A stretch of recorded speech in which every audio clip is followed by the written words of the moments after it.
Before we pray, let us take this moment to hear what God says about guilt. His word shows that no mistake is too great for His mercy. Through Scripture, He reminds us that forgiveness is available to anyone who turns to Him. Let us open our hearts to His truth as we turn to His word. Luke 15:11-24 says, "There was a man who had 2 sons. The younger one said to his father, 'Father, give me my share of the estate.' So he divided his property between them. Not long after that, the younger son got together all he had, set off for a distant country, and there squandered his wealth in wild living. After he had spent everything, there was a severe famine in that whole country, and he began to be in need. So he went and hired himself out to a citizen of that country, who sent him to his fields to feed pigs. He longed to fill his stomach with the pods that the pigs were eating, but no one gave him anything.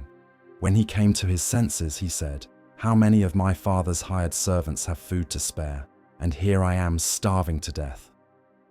I will set out and go back to my father and say to him, Father, I have sinned against heaven and against you. I am no longer worthy to be called your son. Make me like one of your hired servants.'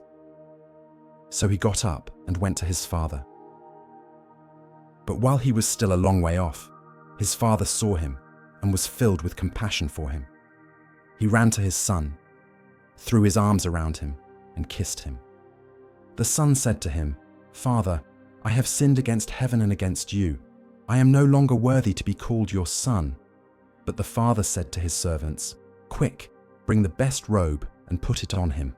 Put a ring on his finger and sandals on his feet. Bring the fattened calf and kill it. Let's have a feast and celebrate. For this son of mine was dead and is alive again. He was lost and is found.' So they began to celebrate." Notice the honesty of the son in Luke 15. He admits, "Father, I have sinned against heaven and against you." In doing so, he exposes the lie his guilt built inside him. "I am no longer worthy to be called your son." He believed his failure had changed the father's love.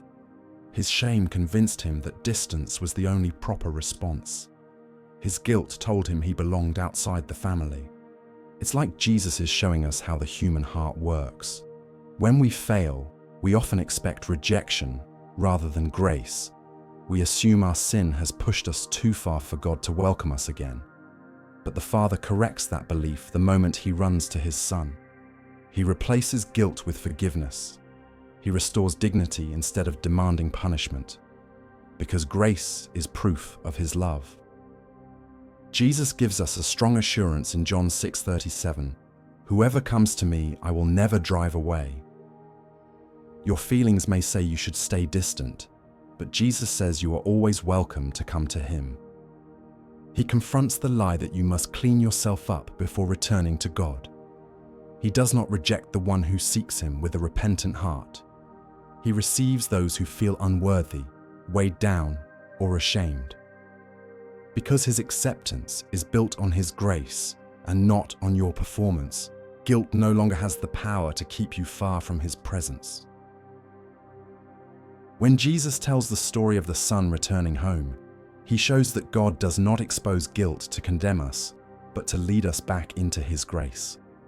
The weight of guilt reveals that something inside us needs healing. It helps us see that our own way has not led to life. It awakens the desire to return to the one who restores. Think about it. If guilt never stirred the conscience, the heart might remain distant. If sin never felt heavy, no one would reach for forgiveness. The Father did not shame His Son when He came home. He welcomed him with joy. That moment shows that conviction is not rejection. It is God drawing His children back where they belong. There are depths of love we discover only when we come honestly to Jesus. When we confess, we receive freedom. When we are forgiven, we see grace that never lets go. John teaches us something essential in 1 John chapter 1 verse 9. If we confess our sins, He is faithful and just and will forgive us our sins and purify us from all unrighteousness. He is showing us that forgiveness does not depend on how good we are, but on who God is, faithful and just to restore us. Then he adds in 1 John chapter 2 verses 1 and 2. But if anybody does sin, we have an advocate with the Father, Jesus Christ, the righteous one. He is the atoning sacrifice for our sins. John wants us to understand that when we fail, Jesus does not step away. He stands before the Father for us. Guilt tries to push us away from God. Grace brings us close again. Because Jesus paid for our sin completely, our failures do not have the final say about our future. God does not want your past to control your future. He is sovereign, even over the mistakes you wish you could erase. Romans 8:28 assures us, and we know that in all things God works for the good of those who love him. All things includes the moments you regret, the decisions that still trouble your heart, and the failures that make you feel unworthy. None of these are wasted with God. He uses them to bring you closer to him and to remind you of who you are in Christ, fully forgiven and deeply loved. Because he is faithful and in control, guilt does not get to write the end of your story. If guilt has been weighing on you, you can come to Jesus and say, Lord, I may not understand how you forgive me so freely, but I believe your mercy is greater than my mistakes. Do not let guilt push me away. Let this moment pull me closer to you. Remember the promise in 1 John chapter 1 verse 9. If we confess our sins, he is faithful and just to forgive us our sins and to cleanse us from all unrighteousness. The same Savior who forgives you is the one cleansing and restoring you right now. He knows what to heal and what to remove from your heart. He is not done working in your life. Trust that his cleansing brings freedom, and his forgiveness leads you into peace. And when guilt tries to overwhelm your heart, you can hold to the promise in Isaiah 1:18. Though your sins are like scarlet, they shall be as white as snow. Though they are red like crimson, they shall become like wool. God is not only forgiving you, he is removing every stain that made you feel unworthy. One day, you will look back and thank him, because even the guilt that once crushed you became the doorway to a deeper experience of his grace. So, if you are carrying guilt today, remember this: God has not rejected you. He has not turned away from you. He loves you. If you think you know love, wait until you experience God's love. He's waiting to take that burden off of you. He's waiting to give you peace that surpasses all understanding. His love is still reaching for you, even in your weakness. Do not let shame convince you that you must stay far from him. Keep trusting his mercy. He is ready to restore your heart. Lord Jesus Christ, here I am again in your presence. You know my heart better than I do. You see the burden guilt has placed on me, the thoughts I replay over and over. I come to you because I need your mercy, and I trust your love welcomes me. There are days when guilt tries to convince me that I have fallen too far. There are moments when I wonder if I have disappointed you once again, but your grace reminds me that you do not give up on me. Your forgiveness is stronger than my failures. You promised in John 6:37, "Whoever comes to me, I will never cast out." So I come just as I am, not hiding anything, not pretending, believing that you never turn your children away. You know the choices I regret. You know the words I wish I could take back. You know the thoughts that do not honor you. So with honesty, I confess my sins to you. Your word declares in 1 John chapter 1 verse 9, "If we confess our sins, he is faithful and just to forgive us and cleanse us from all unrighteousness." Thank you for keeping your promise every single time. Thank you for cleansing me fully, not halfway, not conditionally, fully. Because of your sacrifice, I do not have to remain in shame. When memories of my past try to accuse me, remind my heart of your truth. When shame rises, help me remember the cross where you paid it all. When insecurity says I am unworthy, speak louder that I am loved. Help me trust your forgiveness more than I trust my feelings.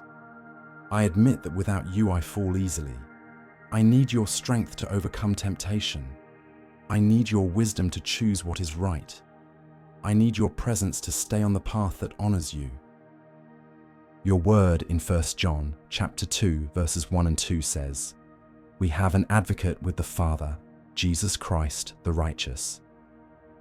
Thank you for speaking for me before the Father. Thank you for defending me even when I struggle. Thank you that my forgiveness rests on what you did, not on what I do. Give me a new mindset, Lord. Teach me to think like someone forgiven, not someone condemned. Let your word shape what I believe about myself, so I no longer carry labels that you have removed. Help me forgive myself the same way you have forgiven me. Help me release what you have already washed clean. Help me stop reopening wounds you have already healed. Where guilt used to rule, let your peace take control. Where shame tried to suffocate joy, let hope rise again. Where fear held me back, give me courage to walk in freedom. Thank you for being the God who restores. Thank you that you bring healing from the very places I was hurting.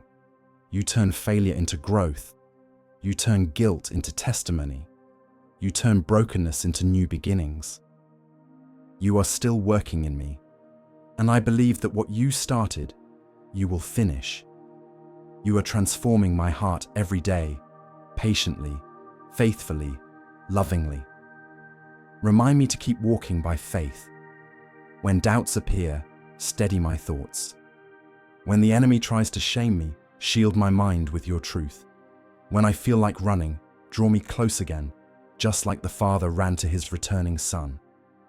Jesus, you are my Savior, and you are for me, not against me. You protect me, guide me, and carry me when I feel weak. Nothing in my past can separate me from your love.